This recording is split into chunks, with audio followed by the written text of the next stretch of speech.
Komisi 3 DPR RI mendorong KPK dan Dewan Pengawas KPK meningkatkan upaya pencegahan korupsi. Hal tersebut diungkapkan anggota Komisi 3 DPR RI Arteria Dahlan usai melakukan rapat perdana Komisi 3 dengan KPK dan Dewas di ruang rapat Komisi 3 Senayan, Jakarta. DPR RI menilai polemik pemecatan mantan Direktur Utama Lembaga Penyiaran Publik atau LPP TVRI Helmi Yahya oleh Dewan Pengawas TVRI merupakan pelanggaran etika kerja akibat ketidakharmonisan hubungan antara kedua belah pihak hingga berujung pada persoalan teknis.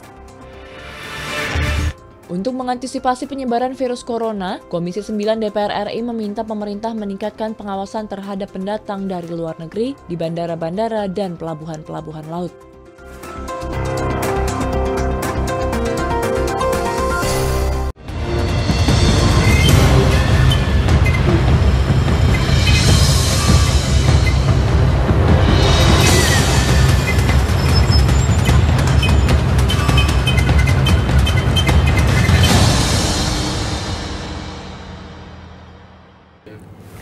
Halo, selamat pagi pemirsa. Apa kabar Anda di hari Senin 3 Februari 2020? Tentunya kami hadir kembali dalam Suara Parlemen Pagi dan pastinya bersama dengan saya Uki Abdul dan juga rekan saya. Dan saya Ayu Rahmawati. Dan gimana Ayu? Tadi pagi hujan, bawaannya pengen tidur ya? Betul sekali, tapi tetap harus semangat karena ini adalah hari Senin pertama di bulan Februari ya, sudah berganti bulan. Dan kemarin tanggal cantik banyak banget nih, mungkin yang nikahan, yang tunangan gitu ya. Betul sekali, kita juga berharap semoga nih pemirsa di rumah sehat terus ya, karena sekarang meskipun sedang pancaroba juga, sekarang masih juga viral dengan berita-berita ini virus dari Cina atau biasa juga. Kamu kalau kemana-mana pakai masker? Iya betul sekali, kalau misalnya keluar sekarang kita sudah harus menjaga diri sendiri pastinya dengan memakai masker dan juga pastinya harus banyak minum vitamin betul juga ya. Betul sekali ya, harus melihat bagaimana aktivitas kita supaya nanti kita tetap terjaga kesehatan. Nah itu terkait dengan bagaimana nanti juga akan kita bahas bersama dengan narasumber nih terkait dengan evakuasi warga negara Indonesia dari Wuhan, China yang sudah tiba di Batam pertama kali, habis itu langsung dibawa ke Natuna ya. Betul sekali, tidak langsung dipulangkan, betul sekali, untuk di karantina terlebih dahulu. Selama 14 hari seperti itu. Kalau misalnya melihat dari video-videonya nih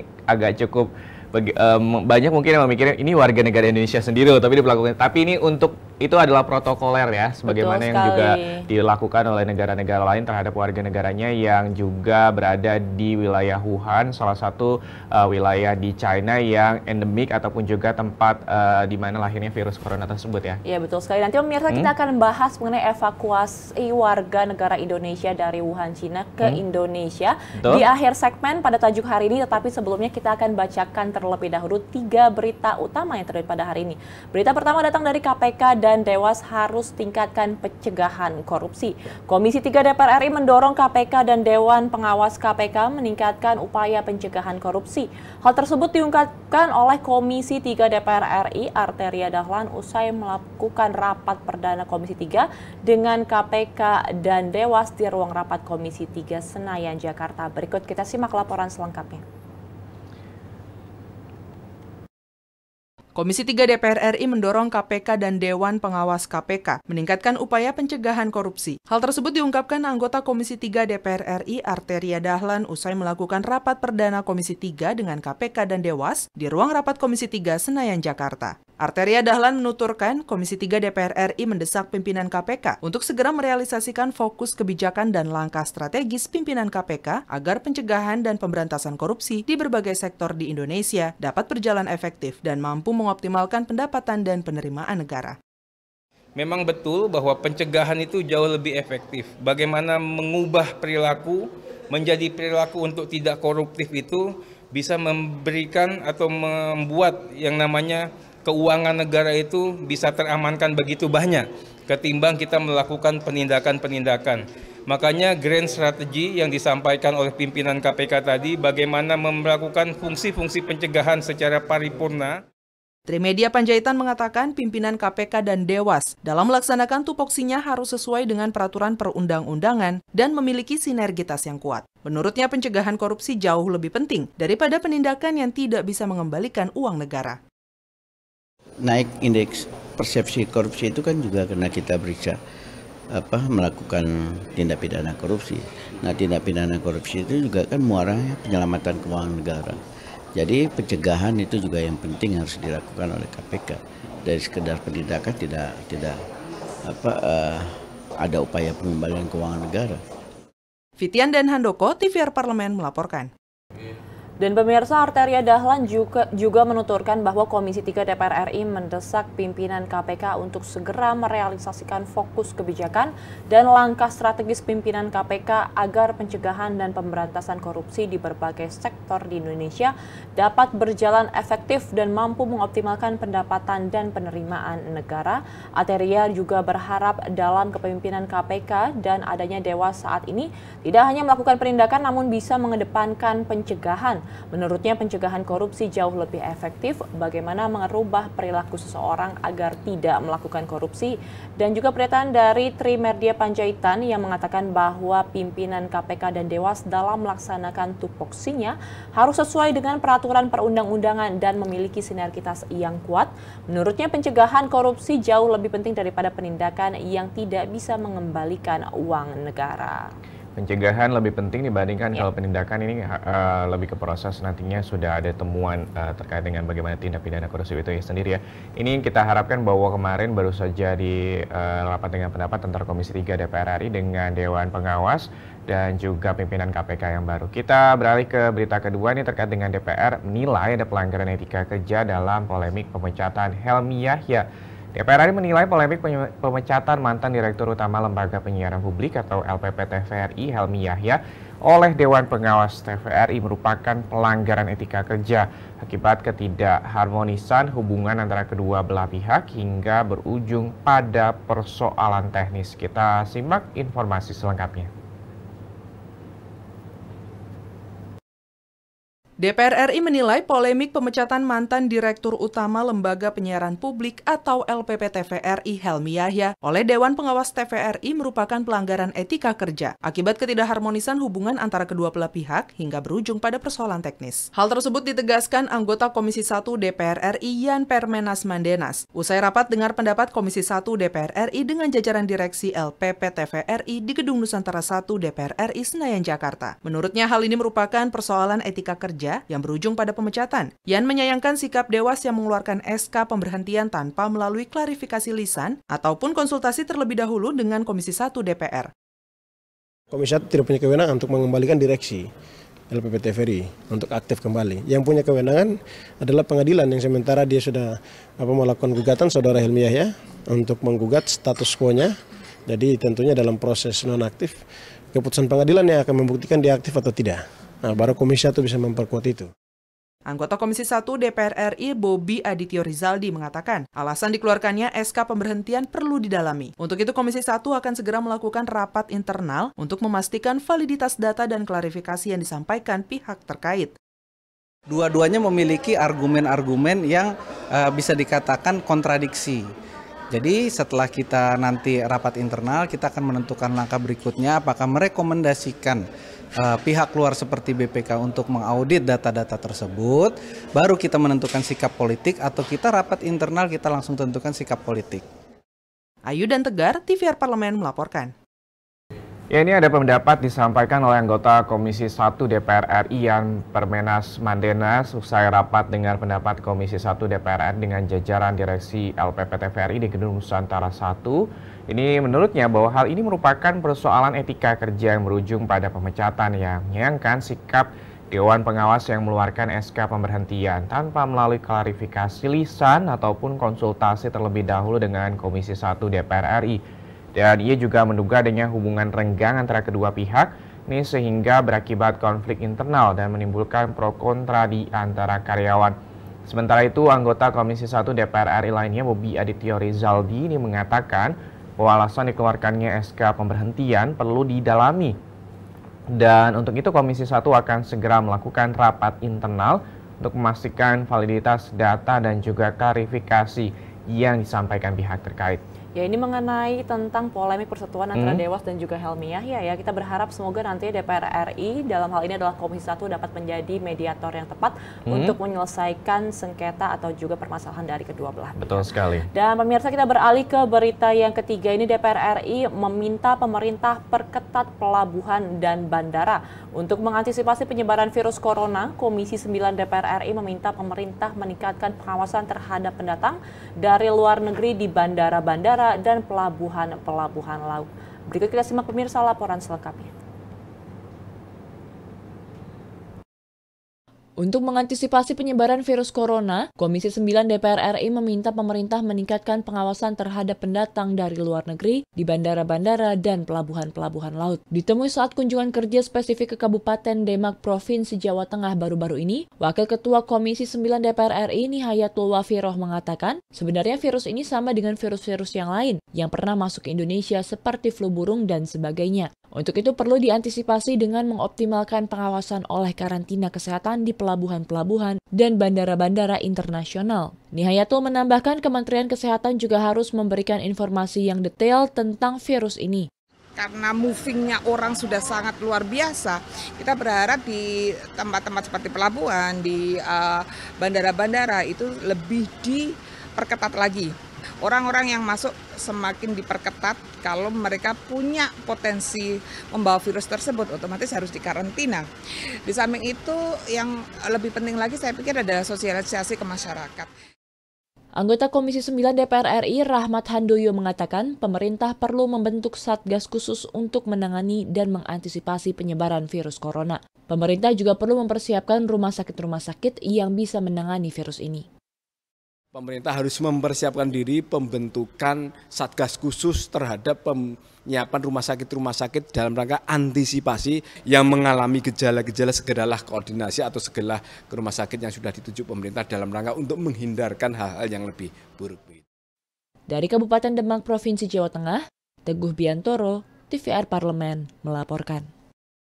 Ditemui saat kunjungan kerja spesifik ke Kabupaten Demak, Provinsi Jawa Tengah baru-baru ini, Wakil Ketua Komisi 9 DPR RI Nihayatul Wafiroh mengatakan sebenarnya virus ini sama dengan virus-virus yang lainnya yang pernah masuk ke Indonesia seperti flu burung dan sebagainya. Untuk itu perlu diantisipasi dengan mengoptimalkan pengawasan oleh karantina kesehatan di pelabuhan-pelabuhan dan bandara-bandara internasional. Anggota Komisi 9 DPR RI Rahmat Handoyo mengatakan pemerintah perlu membentuk satgas khusus untuk menangani dan mengantisipasi penyebaran virus corona.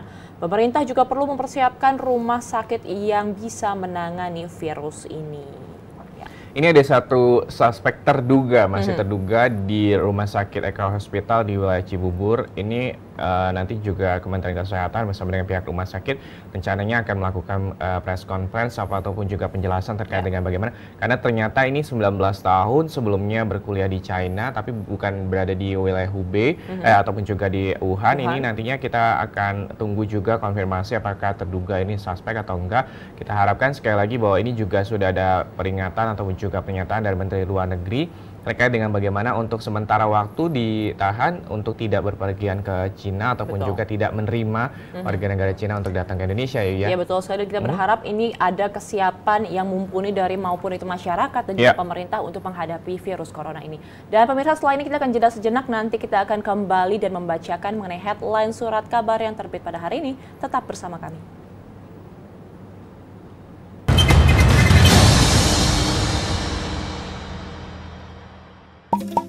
Mari berpartisipasi dalam penyusunan naskah akademik dan rancangan undang-undang. Saat ini, masyarakat dapat berpartisipasi menyampaikan aspirasinya terkait naskah akademik dan rancangan undang-undang yang sedang disusun di Pusat Perancangan Undang-Undang Badan Keahlian DPR RI melalui aplikasi SIMAS PUU. Bagaimana caranya? Simak sampai akhir ya.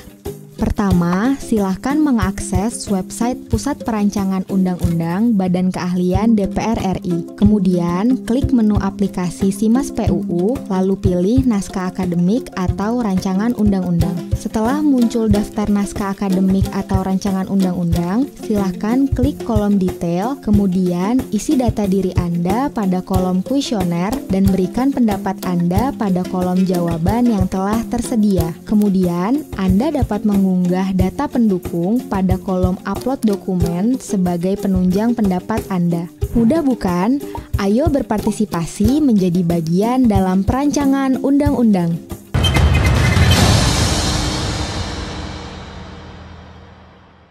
Terima kasih pemirsa, Anda masih bersama kami dalam Suara Parlemen Pagi bersama saya Ayu Rahmawati dan juga rekan saya Oki Abdul. Dan pada segmen kali ini kita akan membacakan headline dari surat kabar hari ini ya Oki ya?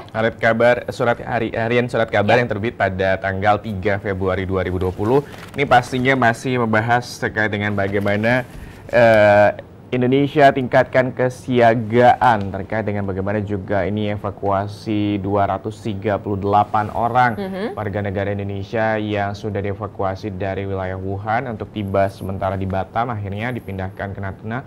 Walaupun sebenarnya juga ada sebagian masyarakat di Natuna yang menolak ya. Betul sekali, karena mungkin takut ya bagaimana kesehatan dan juga keamanannya. Nah, nanti pemirsa kita akan bacakan selengkapnya dalam headline surat kabar hari ini.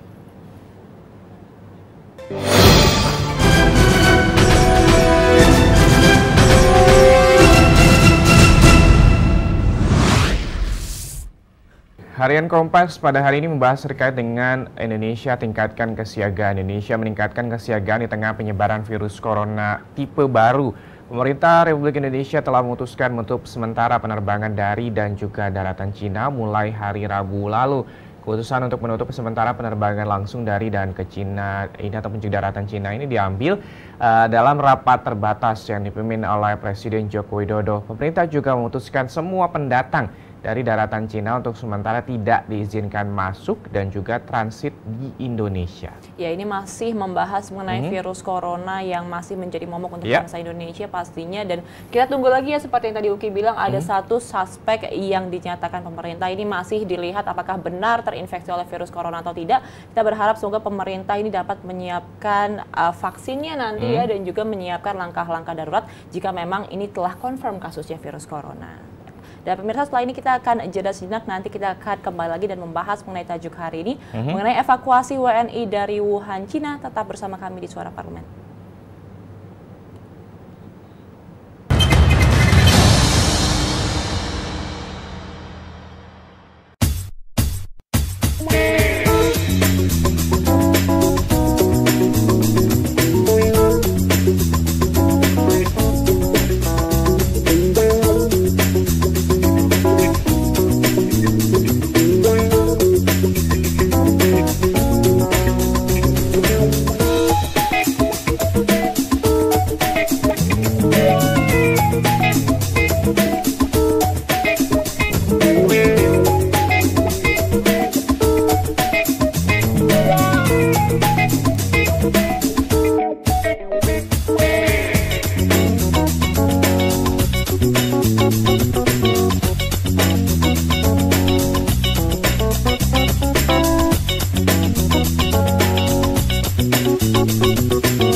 Terima kasih Anda masih bersama kami di Suara Parlemen Pagi. Kalau misalnya mungkin beberapa minggu ini banyak masyarakat, kok kenapa pemerintah belum melakukan evakuasi kepada warga negara Indonesia yang berada di Cina?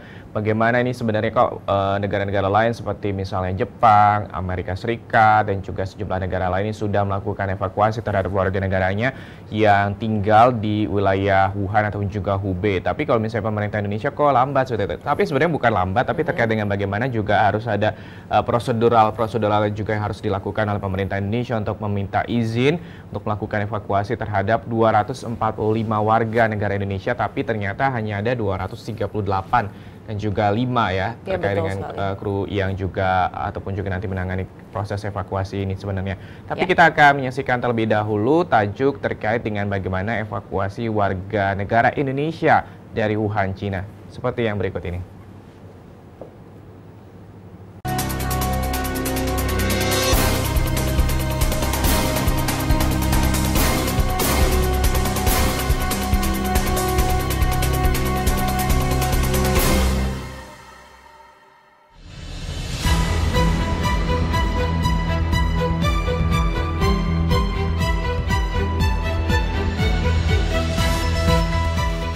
Skenario evakuasi WNI. Pemerintah harus menyiapkan sejumlah skenario untuk mengevakuasi warga Indonesia yang ada di Wuhan, Cina. Setidaknya ada 2 skenario yang harus disusun pemerintah terkait rencana evakuasi WNI dari Wuhan. Pertama, mengevakuasi WNI keluar dari Hubei, kemudian menjemputnya di tempat yang ada keluar Hubei. Kedua ialah mengevakuasi WNI keluar dari Cina dan membawanya kembali ke Indonesia. Jika dimungkinkan, pemerintah Indonesia akan mendaratkan pesawat evakuasi di Wuhan untuk menjemput para WNI keluar dari Cina.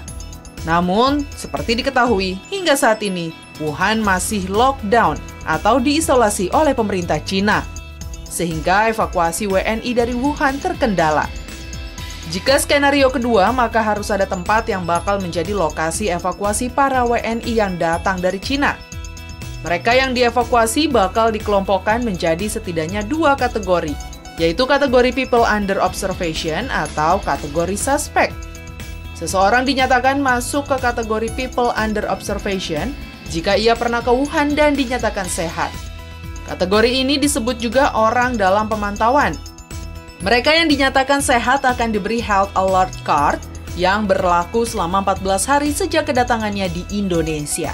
Mereka juga harus menjalani masa inkubasi. Jika dalam kurun waktu tersebut pemegang Health Alert Card menunjukkan gejala sakit, ia harus diperiksa lebih lanjut. Semoga semua bisa berjalan dengan baik. Jangan sampai evakuasi malah jadi pindah virusnya ke Indonesia.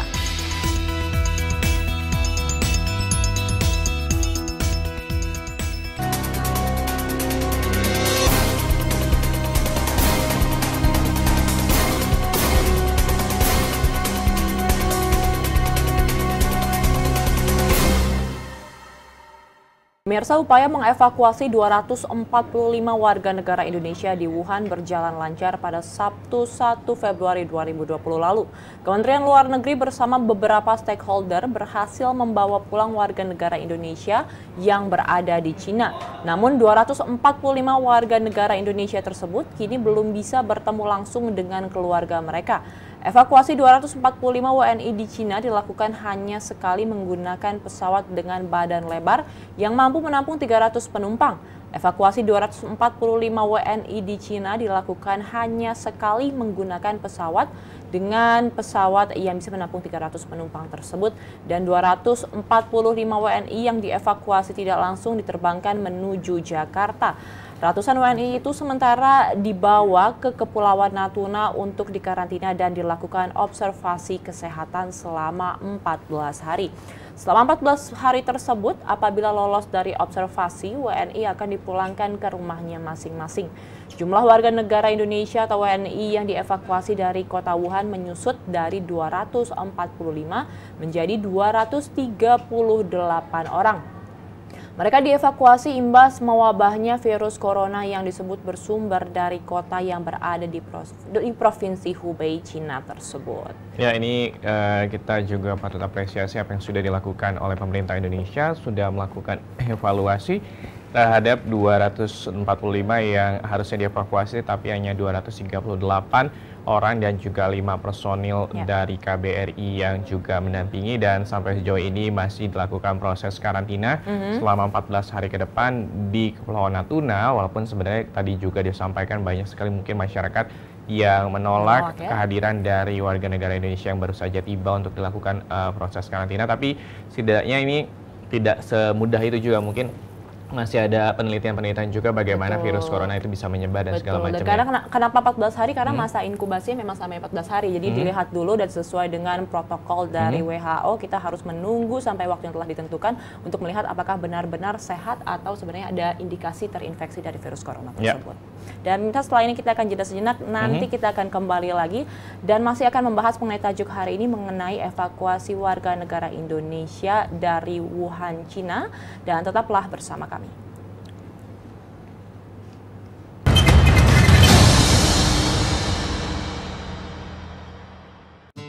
Mari lapor LHKASN. Video ini akan memandu Anda untuk menyampaikan LHKASN melalui aplikasi Siharka. Sebelum memulai, ada baiknya Anda menyiapkan dokumen-dokumen berikut. Silakan mengakses siharka.menpan.go.id untuk membuka aplikasi Siharka. Lalu, login dengan username dan password Anda. Lengkapi profil dan ubah password Anda dan pastikan data yang Anda masukkan telah sesuai. Lengkapi data keluarga Anda seperti suami atau istri dan anak. Saatnya mengisi daftar kekayaan. Harta tidak bergerak adalah harta berupa tanah dan bangunan yang didukung dengan bukti kepemilikan dan nilainya ditetapkan berdasarkan NJOP. Harta bergerak adalah harta selain tanah dan bangunan seperti kendaraan bermotor, perabotan rumah tangga, perhiasan, dan lain-lain dengan nilai berupa harga perolehan atau harga tafsiran. Surat berharga adalah harta berupa surat berharga seperti saham, reksadana, dan sebagainya yang dinilai berdasarkan harga perolehan. Uang tunai, deposito, giro, tabungan, dan kas lainnya dicatat sesuai nilai yang tertera pada dokumen. Piutang adalah barang atau uang yang akan diterima di masa yang akan datang berdasarkan kesepakatan. Dan hutang adalah pinjaman yang diterima oleh ASN pelapor maupun suami atau istri dan tanggungan lainnya dari pihak lain yang pembayarannya menjadi tanggung jawab ASN pelapor. Penghasilan yang wajib dilaporkan pada LHKASN adalah penghasilan dari jabatan, penghasilan dari profesi atau keahlian, penghasilan dari usaha lainnya, penghasilan dari hibah atau lainnya, penghasilan dari istri atau suami yang bekerja. Sedangkan, pengeluaran yang dicatat adalah perkiraan pengeluaran rumah tangga dan rutin lainnya, seperti listrik, air, transportasi, dan biaya hidup lainnya, serta pengeluaran untuk rekreasi, asuransi, biaya pengobatan, dan sebagainya. Anda telah menyelesaikan pengisian LHKASN. Anda dapat memilih kirim ke inspektorat jika laporan telah sesuai, atau memilih edit jika masih perlu dilakukan perbaikan.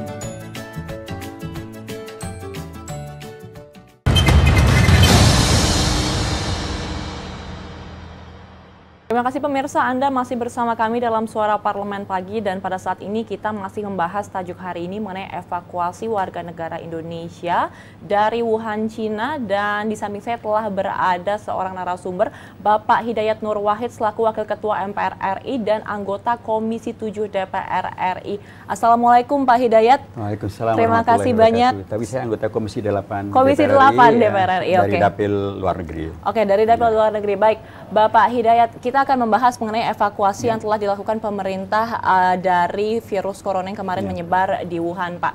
Ini Sabtu kemarin sudah dilakukan evakuasinya seperti itu ya, Pak ya. Kenapa kita baru melakukan evakuasinya setelah 1 bulan outbreak-nya ini, Pak? Kenapa kita baru melakukannya sekarang, sementara negara lain sudah melakukannya duluan, Pak? Ya, itu bagian dari yang saya kritikan sebenarnya ya. Saya sebagai anggota DPR RI dari Dapil Luar Negeri, Jakarta 2, sekalipun perolehan partai saya kalau di China bukanlah pemenang gitu ya, artinya mungkin mereka bukan pemilih saya, tapi saya terikat dengan sumpah jabatan di mana anggota DPR itu harus memperjuangkan aspirasi daripada daerah pemilihan dan warga di daerah pemilihannya dan konstituennya. Dan saya juga sebagai Wakil Ketua MPR RI sangat paham bahwa Undang-Undang Dasar kita memerintahkan kepada negara untuk melindungi segenap tumpah darah Indonesia, warga Indonesia dimanapun mereka berada, dan itu diturunkan di dalam Undang-Undang tentang Hubungan Luar Negeri, Undang-Undang Nomor 33 Tahun 1999 Pasal 21, tegas menyebutkan bahwa bila rakyat kemudian merasa mendapatkan ancaman di luar negeri dan lain sebagainya, maka negara wajib melindungi mereka sampai pada tingkat evakuasi. Sejak saat itu, ketika ini akan mulai ramai hari Minggu ya, ramai hari Minggu tanggal 20. Saya hari Selasa sudah mulai meramaikan tentang kenapa pemerintah telat. Karena sejak dari awal warga di Wuhan melalui PPI, Perhimpunan Pelajar Indonesia, organisasi resmi mereka, ketuanya Pak Nur Musyafa sudah menyampaikan permintaan untuk segera dievakuasi, Tapi pemerintah dengan beragam logikanya, ada yang mengatakan tidak ada opsi evakuasi, ada yang mengatakan bahwa kami kan sudah mengirimkan logistik dan mengirimkan masker, ada yang mengatakan kan masih dialog bagaimana evakuasinya. Tapi saya sampaikan bahwa negara-negara yang lain sudah mendapatkan izin kok. Kenapa diplomasi kita menjadi sangat lemah? Mengapa negara Amerika Serikat yang disebut sebagai katakanlah musuh dagangnya China itu diberikan izin untuk mengevakuasi warganya? Mengapa Indonesia yang disebut sebagai sahabatnya China tidak diberi izin, padahal dia adalah sahabat, atau persahabat ini harusnya kan bisa dikapitalisasi untuk kepentingan Indonesia menyelamatkan warganya sesuai dengan perintah undang-undang dan undang-undang dasar. Akhirnya setelah sekian banyak permintaan, sekian banyak desakan, dan kami terus juga menyampaikan informasi ini dan desakan ini melalui TV, melalui radio, melalui sosial media. Akhirnya Pak Presiden Jokowi sekaligus sebelumnya pernah mengatakan tidak bisa atau karena masih dialog sehingga belum bisa dilakukan evakuasi, akhirnya beliau memutuskan untuk mengevakuasi warga Indonesia. Saya katakan itu oke, sedikit telat ya lebih baik daripada kemudian sangat telat dan menghadirkan penyesalan-penyesalan. Dan sebelumnya sudah dilakukan beragam rapat yang kemudian menghadirkan kesiapan dari pihak TNI Angkatan Udara untuk mengirimkan 3 pesawatnya. Tapi kemudian muncul pertanyaan baru, kenapa kemudian yang berangkat menjemput mereka bukan pesawat TNI Angkatan Udara yang sudah disiapkan? Karena ternyata juga banyak negara yang lain yang berangkatkan adalah pesawat militer, Perancis pesawat militer, Jerman juga pesawat militer. Tapi oke lah, yang penting warga kita sudah terselamatkan. Tapi kemudian muncul masalah baru, yaitu ketika kemudian mereka ditransitkan di Natuna. Ternyata pihak Pemkab Natuna, pihak DPRD dan rakyat di sana menolak karena mereka merasa tidak pernah diajak bicara, karena mereka merasa tidak pernah diajak komunikasi. Kemudian tiba-tiba ada keputusan untuk mengevakuasi dan sudah sampai pula di sana. Mereka khawatir kalau kemudian virus ini menyangkit ke warga di sana. Jadi menurut saya ini menjadi bagian catatan penting bahwa kebijakan nasional dalam konteks apapun itu harus dikomunikasikan secara maksimal kepada seluruh pihak yang terkait sehingga tidak menjadi masalah di kemudian hari. Oke, baik Pak. Ini tapi dari 245 warga negara Indonesia yang ada di sana hanya 238 warga negara Indonesia. Ini kalau misalkan sisanya itu bagaimana Pak? Apakah nanti ada pemulangan yang selanjutnya atau bagaimana Pak? Ya, yang pertama apapun kita sangat prihatin ya dengan kondisi ini ya, dan kita mendoakan agar semuanya sehat selamat. Termasuk yang kemudian belum bisa diberangkatkan kembali ke Indonesia, konon katanya karena mereka belum lolos dan belum lulus dari sisi ujian kesehatan. Sehingga mereka kemudian harus mendapatkan satu perawatan tersendiri, dan karenanya saya berharap agar KBRI betul-betul memaksimalkan perannya untuk memberikan pengayoman, pengamanan, pembelaan agar warga kita di sana betul-betul akan bisa terselamatkan daripada virus corona ini. Nah, kalau kemudian mereka sudah dipastikan kemudian bisa dievakuasi, menurut saya juga adalah kewajiban negara untuk mengevakuasi yang masih tersisa di sana. Karena sekarang kan kondisinya semakin eskalatif, semakin mengkhawatirkan, jumlah semakin membanyak, dan kemudian pun bahkan negara China sendiri melakukan pelarangan warganya untuk keluar negeri, bahkan menjemput warganya dari luar negeri ke Indonesia. Ini yang kita juga berharap kalau negara China menjemput warganya yang ada di Thailand, yang ada di Malaysia, kapan mereka akan menjemput warga mereka yang ada di Indonesia yang ternyata jumlahnya tidak sedikit yang menjadi tenaga kerja asing yang tadinya ditutup-tutupi, sekarang terbuka semuanya bahwa ternyata banyak tenaga kerja asing dari China. Jadi menurut saya segeralah pemerintah Indonesia untuk melakukan yang maksimal sebagai negara yang berdaulat dan apalagi sebagai sahabat China untuk kemudian menyelamatkan semuanya. Warga kita yang masih ada di sana, baik itu di Wuhan maupun di Beijing, di Shanghai, karena di Beijing dan Shanghai juga terpapar dengan virus corona ini, dan bahkan dilaporkan oleh WHO bahwa ternyata seluruh provinsi China sudah terpapar dengan virus corona ini, dan bahkan WHO sudah menegaskan bahwa ini adalah sebuah emergency internasional. Jadi menurut saya kewajiban negara tidak gugur. Kewajiban negara adalah melindungi warga negara Indonesia. Undang-undang juga mewajibkan demikian. Kalaupun sebagian sudah dievakuasi, bukan berarti kemudian menggugurkan kewajiban untuk tidak mengevakuasi yang lainnya. Oke, baik Pak. Kalau kita bisa melihat kan sekarang ini virus corona sedang marak-maraknya dan sampai merenggut ratusan nyawa Pak. 231 ya. 231 nyawa, dan apakah dengan virus corona yang telah menyebar ke berbagai negara, belasan negara sudah terinfeksi oleh virus Natuna, travel warning itu diperlukan Pak? Ya, ini memang sudah menjadi pandemi, menyebar di empat benua malahnya. Di Amerika sudah kena, di Australia sudah kena, di Asia pasti, di situ ada China, dan kemudian juga di Eropa, di Perancis, di Jerman, dan lain sebagainya. Jadi kalau menurut saya banyak negara memang sudah melakukan travel warning, dan saya dengar bahwa pihak Kemenlu pun sudah memberikan larangan warga Indonesia untuk bepergian ke China, ke Hubei paling tidak, dan kemudian dari pihak China pun juga sudah melarang warganya untuk bepergian ke luar negeri. Jadi ini sudah menjadi kebutuhan internasional. China pun memberlakukan itu, negara-negara yang lain memberlakukan itu. Jangan kemudian ini disempitkan dengan seolah-olah pelanggaran HAM, karena ada HAM yang lain yang lebih besar yang harus dilindungi, yaitu HAM masyarakat yang sehat. Yang terpapar sekarang masih di bawah 100.000, katalah demikian ya. Kemudian yang meninggal masih di bawah lagi-lagi di bawah 50.000 misalnya. Sementara yang diselamatkan berapa miliar warga dunia yang kemudian harus diselamatkan dari virus yang menyebar, dan sampai hari ini belum diketemukan vaksinnya yang efektif untuk menyembuhkan virus ini. Jadi jangan kemudian karena kepentingan ribuan orang, tapi kemudian miliaran manusia kemudian dibiarkan kemungkinan terpapar dengan virus ini. Jadi menurut saya pemerintah Indonesia sudah tepat untuk memberlakukan travel warning ini, dan tapi menurut saya penting juga Indonesia memberlakukan apa yang dilakukan oleh China, mengingatkan kepada China untuk segera menjemput warga negara mereka yang ada di Indonesia, baik mereka yang turis yang keluar masuk ke Indonesia maupun mereka yang tenaga kerja yang ada di Indonesia. Karena kita tidak menjadi secure kalau kemudian China sudah menarik warganya dari negara yang lain, ternyata tidak menarik dari Indonesia, sementara kemungkinan penyebaran virus bisa terjadi dengan siapa saja. Oke, baik Pak. Kalau sekarang kan pemerintah Indonesia ini telah melakukan banyak hal sebenarnya untuk mengantisipasi virus corona penyebarannya ini. Ada yang di bandara, ada juga di pelabuhan. Apakah sebenarnya itu cukup untuk kita mengantisipasi virus corona tersebut, ataukah bisa ada hal lain yang bisa dilakukan, Pak?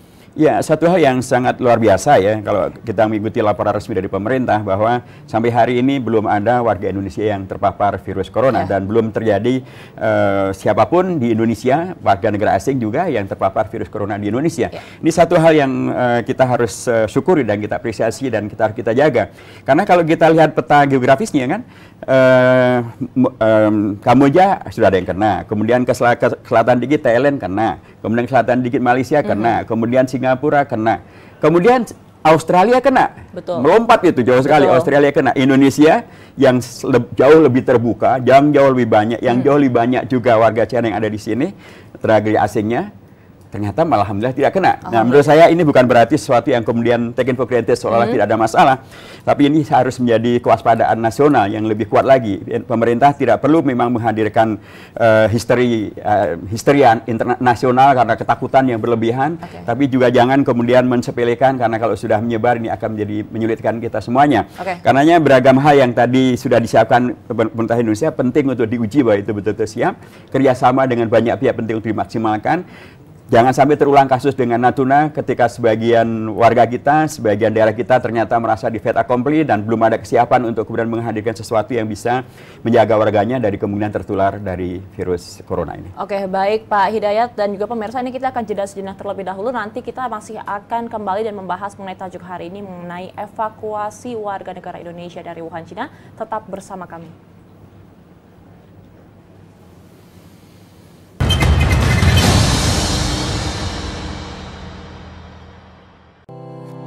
Tugas dan fungsi DPR RI sangat penting bagi negeri ini sebagai pengemban amanat rakyat.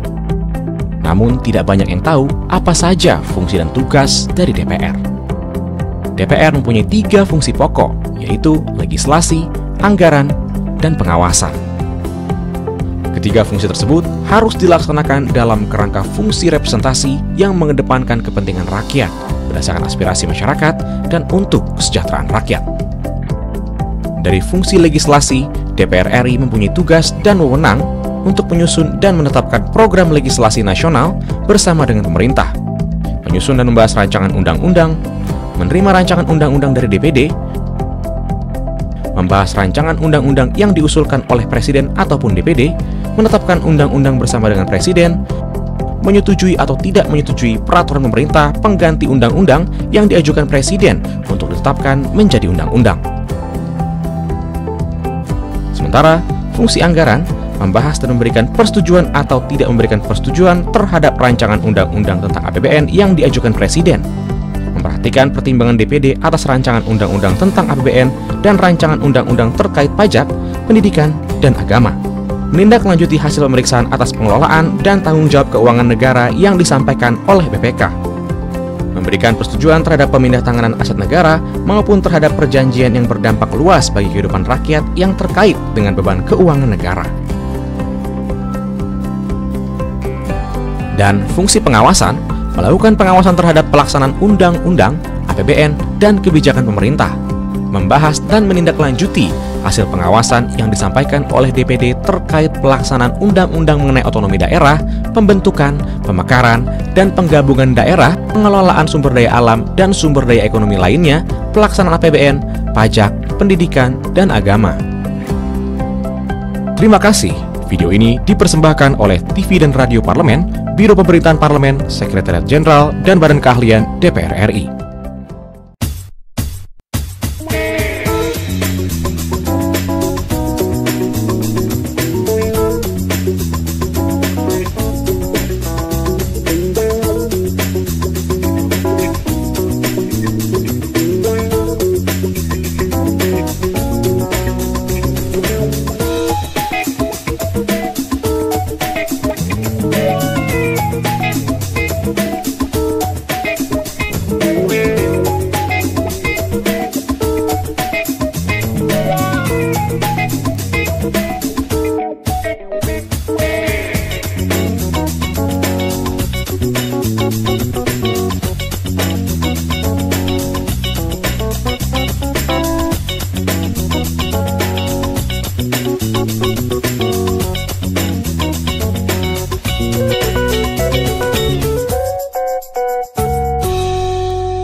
Terima kasih pemirsa, Anda masih bersama kami dan masih membahas mengenai tajuk hari ini mengenai evakuasi warga negara Indonesia dari Wuhan, Cina. Bersama saya Ayu Rahmawati dan juga Bapak Hidayat Nur Wahid. Bapak, ini kan Bapak dari Dapil Luar Negeri ya Pak ya. Sebenarnya apa Pak yang bisa Bapak lakukan bersama dengan DPR RI, bersama dengan pemerintah untuk mengatasi virus corona yang telah menyebar di berbagai negara ini Pak? Ya, pertama harus juga dikembalikan pada fungsi dasar dan kewenangan DPR-nya. DPR tidak punya fungsi eksekusi. DPR fungsinya adalah mengawasi, mengontrol, termasuk juga dalam konteks ini adalah mengkritisi. Karena itulah yang sudah saya lakukan. Kami memperjuangkan aspirasi juga, bagian daripada kewajiban kami. Kami memperjuangkan aspirasi daripada warga Indonesia yang ada di Wuhan melalui PPI dan warga-warga yang lain yang mereka menginginkan untuk dievakuasi. Dan kemudian kami sampaikan dan kami perjuangkan aspirasi itu. Dan kami kritisi pemerintah yang waktu itu sangat dalam tanda kutip terlambat gitu ya untuk kemudian mengambil opsi evakuasi. Dan kemudian kami kawal juga ketika kemudian ini dilaksanakan, kami apresiasi bahwa akhirnya diputuskan. Tapi kami kritisi juga ketika kemudian evakuasi ternyata tidak seperti yang diinformasikan semula akan dilakukan oleh Angkatan Udara dan kemudian malah menimbulkan masalah di Natuna. Jadi tentu kami anggota DPR dari Dapil Luar Negeri sebagaimana anggota DPR dari Dapil yang lain harus memperjuangkan dan mengadvokasi ya, aspirasi dan keinginan daripada konstituen dan dapil di mana kita berada. Dan kemudian tentu kami harus mengingatkan melalui mitra kerja kami di DPR RI, apakah saya di Komisi 8 melalui Kementerian Sosialnya, BNPB-nya, karena ini terkait dengan kebencanaan. Kawan-kawan kami yang ada di Komisi 1 mestinya melalui Kementerian Luar Negeri, begitu seterusnya. Atau kami bekerja sama dengan kawan-kawan dari beragam komisi untuk memastikan bahwa tugas-tugas negara untuk melindungi seluruh warga negara Indonesia di luar negeri bisa dilaksanakan dalam segala bentuknya. Apakah kalau konteks ini kaitannya dengan virus corona, konteks yang lain terkait dengan keselamatan tenaga kerja kita sangat banyak. Konteks yang lain terkait juga dengan hak-hak mahasiswa Indonesia yang berada di luar negeri. Konteks yang lain terkait dengan diaspora. Jadi beragam kondisi warga Indonesia yang ada di luar negeri harus kemudian mendapatkan advokasi yang maksimal dari anggota DPR dari Dapil Luar Negeri. Tapi sekali lagi kami tidak punya kewenangan untuk melakukan eksekusi. Kewenangan kami adalah untuk melakukan advokasi, melakukan pembelaan, mengkomunikasikan, mengontrol dan mengkritisi pemerintah agar melaksanakan kewajiban mereka. Oke, baik Pak. Ini setelah akhirnya warga negara Indonesia ini telah dievakuasi dari Cina ke Indonesia dan sekarang melalui masa karantina di Natuna itu sendiri, Pak, apakah sebenarnya fasilitas di Natuna ini sudah cukup untuk melakukan masa karantina 14 hari tersebut, ataukah kita bekerja sama dengan pihak lainnya, Pak, untuk di sana? Ya, ini bagian dari yang pengkomunikasiannya harusnya dilakukan secara lebih terbuka dan lebih masif oleh pihak pemerintah ya, karena kan warga di sana merasa tidak aman, insecure, karena yang diinformasikan ini tempat karantina itu jauh dari pemukiman warga. Mereka mengatakan Natuna itu kecil, bagaimana jauh. Yang dikatakan bahwa ini semuanya sudah memenuhi standar dari WHO. Mereka mengatakan lah kami di Natuna sarana prasarana sangat terbatas. Jadi menurut saya memang sebaiknya ini satu paket gitu. Ketika pemerintah mengambil keputusan untuk melakukan evakuasi, itu berarti seluruh penunjangnya sudah tersediakan. Pesawat pengangkutnya sudah tersediakan, karantinanya di mana sudah tersediakan, termasuk juga kalau kita mohon maaf, kalau kita dengar dari negara-negara yang lain, kita nggak dengar tuh ada negara yang lain dan kemudian warganya melakukan penolakan terhadap pengkarantinaan daripada warga. Termasuk juga kemarin kan ada dikritisi juga ketika kemudian disinfektan yang dilakukan ketika warga itu turun dari pesawat, disemprot dengan cairan. Mungkin maksudnya adalah untuk melakukan sterilisasi, tapi itu ternyata dikritik di dunia internasional karena di negara yang lain tidak ada yang melakukan itu. Yang video sampai viral kemana-mana itu ya Pak ya? Itu kan menjadi bagian dari yang ya sesungguhnya sih ketika kita melihat itu dilakukan disinfektanisasi kepada warga, ya di satu pihak agak nggak tega juga. Di pihak yang lain, apakah negara melihat bahwa ini adalah suatu kewajiban, tapi ternyata negara ini tidak melakukan hal yang sejenis. Jadi menurut saya harusnya memang evakuasi sudah dilakukan, kami apresiasi untuk itu, tapi jangan lupa bahwa di sana masih banyak warga negara Indonesia yang belum terevakuasi, bukan hanya di Hubei saja, di Beijing, kemudian juga di Shanghai, dan kemudian warga Indonesia yang di Wuhan sebagian juga masih belum terevakuasi. Mohon itu tetap menjadi perhatian penting dari pemerintah, dan saatnya nanti mereka semuanya bisa dievakuasi. Oke, baik, terima kasih banyak Bapak Hidayat Nur Wahid. Kita juga berharap pemirsa semoga nantinya ini warga negara yang belum terevakuasi di Cina segera dievakuasi dan semoga semua dalam kondisi sehat walafiat ya Pak ya. Termasuk di Indonesia tidak ada yang tertular. Amin ya robbal alamin. Dan pemirsa selanjutnya kita akan membacakan agenda yang akan berjalan di DPR RI pada hari ini 3 Februari 2020. Yang pertama agenda dimulai pada pukul 9 waktu Indonesia Barat, Pusat Pemantauan Pelaksanaan Undang-Undang Sidang Pleno di Mahkamah Konstitusi berlangsung di ruang sidang pleno lantai 2 dan selanjutnya dilanjutkan pada pukul 10 waktu Indonesia bagian Barat. Ini ada Badan Anggaran RDP dengan tema respon dunia usaha terhadap rencana Omnibus Law dan kebijakan perpajakan tahun 2020.